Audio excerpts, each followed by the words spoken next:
യോഹന്നാൻ്റെ സുവിശേഷം 5-ാം അധ്യായം 24-25 വചനങ്ങൾ നമുക്ക് വായിക്കാം. യോഹന്നാൻ 5:24-25.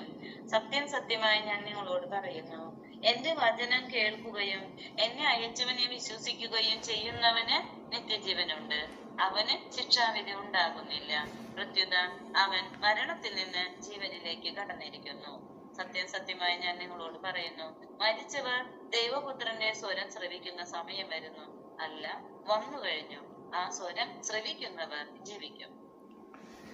ഈശോ സത്യം സത്യമായെന്ന് പറഞ്ഞ് ഈ രണ്ട് കാര്യങ്ങൾ പറയുന്നതിന് മുമ്പ് പിതാവായ ദൈവത്തെ ആയിട്ട് സമാനതയുണ്ടെന്ന് ബോധ്യപ്പെടുത്തുകയാണ് ചെയ്യുന്നത്. അതിനായി നമുക്ക് 6 കാര്യങ്ങൾ കഴിഞ്ഞ 6 വചനത്തിലൂടെ ഈശോ പറഞ്ഞിട്ടുണ്ട്. അതൊന്ന് നോക്കാം. എന്തെല്ലാം കാര്യത്തിലാണ് സമാനതയുള്ളത്? ആദ്യം 19-ാം വചനത്തിലുള്ള സമാനത. യോഹന്നാൻ 5:19. യോഹന്നാൻ 5:19. പുത്രന്റെ അധികാരം.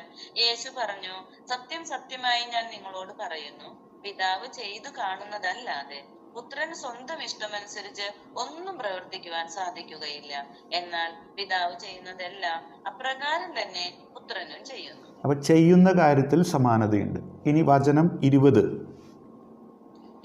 എന്തെന്നാൽ പിതാവ് പുത്രനെ സ്നേഹിക്കുകയും താൻ ചെയ്യുന്നതെല്ലാം അവനെ കാണിക്കുകയും ചെയ്യുന്നു. നിങ്ങൾ വിസ്മയിക്കത്തക്ക വിധം ഇവയേക്കാൾ വലിയ പ്രവൃത്തികളും അവിടുന്ന് അവനെ കാണിക്കും. അപ്പോൾ കാണിക്കുന്ന കാര്യത്തിൽ സമാനതയുണ്ട്. 21. പിതാവ് മരിച്ചവരെ എഴുന്നേൽപ്പിച്ച് അവർക്ക് ജീവൻ നൽകുന്നത് പോലെ തന്നെ പുത്രനും താൻ ഇച്ഛിക്കുന്നവർക്ക് ജീവൻ നൽകുന്നു. ജീവൻ നൽകുന്നതിൽ സമാനതയുണ്ട്. 22. പിതാവ് ആരെയും വിധിക്കുന്നില്ല, വിധി മുഴുവനും അവിടുന്ന് പുത്രനെ ഏൽപ്പിച്ചിരിക്കുന്നു. വിധിക്കുന്ന കാര്യത്തിൽ സമാനതയുണ്ട്. 23. പിതാവിനെ ആദരിക്കുന്നത് പോലെ തന്നെ എല്ലാവരും പുത്രനെയും ആദരിക്കേണ്ടതിനാണ് ഇത്. പുത്രനെ ആദരിക്കാത്തവരാരും അവനെ അയച്ച പിതാവിനെയും ആദരിക്കുന്നില്ല. ആദരിക്കേണ്ട കാര്യത്തിൽ സമാനതയുണ്ട്. പിന്നെ 24 ഇന്ന് വായിച്ച സുവിശേഷം. സത്യം സത്യമായി ഞാൻ നിങ്ങളോട് പറയുന്നു, എന്റെ വചനം കേൾക്കുകയും എന്നെ അയച്ചവനെ വിശ്വസിക്കുകയും ചെയ്യുന്നവന് നിത്യജീവനുണ്ട്. അവന് ശിക്ഷാവിധി ഉണ്ടാകുന്നില്ല. പ്രത്യുത അവൻ മരണത്തിൽ നിന്ന് ജീവനിലേക്ക് കടന്നിരിക്കുന്നു. ഈ ജീവനിലേക്ക് വരും. അതായത് ഈശോയ്ക്ക് മാത്രമാണ് നിത്യജീവൻ വാഗ്ദാനം ചെയ്യുന്നുള്ളൂ.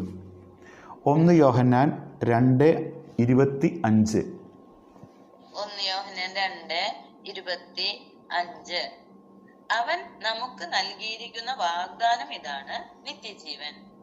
അപ്പം ഇതിനെക്കുറിച്ച് എൻ്റെ അറിവുണ്ടാകണം, അറിഞ്ഞ് വിശ്വസിക്കണമെന്നാണ് യോഹന്നാൻ 17:3 നമ്മളോട് ഈശോ പറയുന്നത്. യോഹന്നാൻ 17:3.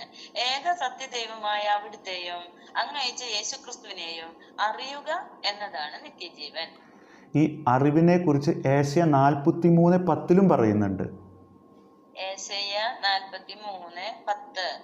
കർത്താവ് അരുളി ചെയ്യുന്നു, നിങ്ങൾ എന്റെ സാക്ഷികളാണ്, എന്നെ അറിഞ്ഞു വിശ്വസിക്കാനും ഞാനാണ് ദൈവം എന്ന് ഗ്രഹിക്കാനും ഞാൻ തിരഞ്ഞെടുത്ത ദാസൻ. എനിക്ക് മുൻപ് മറ്റൊരു ദൈവം ഉണ്ടായിട്ടില്ല, എനിക്ക് ശേഷം മറ്റൊരു ദൈവം ഉണ്ടാവുകയുമില്ല. ഇങ്ങനെ വിശ്വസിക്കുന്നവർക്ക് ഈ ലോകത്തിൽ തന്നെ വിശുദ്ധീകരണവും പിന്നെ വരാനിരിക്കുന്ന ലോകത്ത് നിത്യജീവനുമാണ് റോമ 6:22-23 വചനത്തിൽ നമ്മൾ വായിക്കുന്നത്. റോമ 6:22-23. എന്നാൽ ഇപ്പോൾ നിങ്ങൾ പാപത്തിൽ നിന്ന് മോചിതരായി ദൈവത്തിന് അടിമകളായിരിക്കുകയാൽ നിങ്ങൾക്ക് ലഭിക്കുന്നത് വിശുദ്ധീകരണവും അതിന്റെ അവസാനം നിത്യജീവനുമാണ്. പാപത്തിന്റെ വേതനം മരണമാണ്, ദൈവത്തിന്റെ ദാനമാകട്ടെ നമ്മുടെ കർത്താവായ യേശുക്രിസ്തു വഴിയുള്ള നിത്യജീവനും.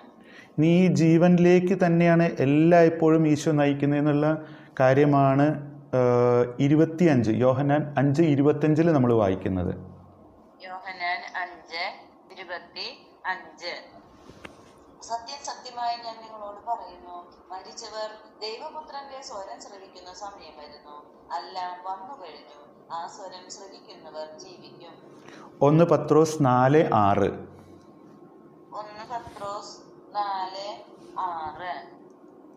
എന്തെന്നാൽ ശരീരത്തിൽ മനുഷ്യരെ പോലെ വിധിക്കപ്പെട്ടെങ്കിലും ആത്മാവിൽ ദൈവത്തെ പോലെ ജീവിക്കുന്നതിന് വേണ്ടിയാണ് മരിച്ചവരോട് പോലും സുവിശേഷം പ്രസംഗിക്കപ്പെട്ടത്. എസക്കിയേൽ 37:4-5 വരെയുള്ള വചനങ്ങൾ. എസക്കിയേൽ 37:4-5.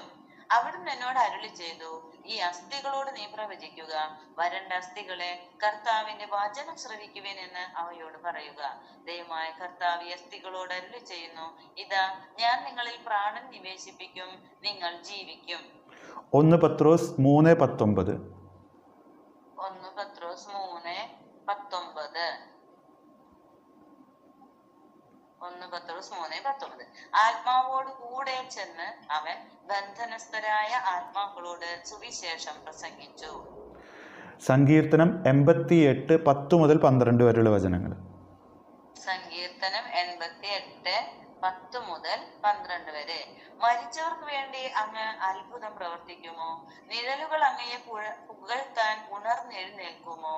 ശവകുടീരത്തിൽ അങ്ങയുടെ സ്നേഹവും വിനാശത്തിൽ അങ്ങയുടെ വിശ്വസ്തതയും പ്രഘോഷിക്കുമോ?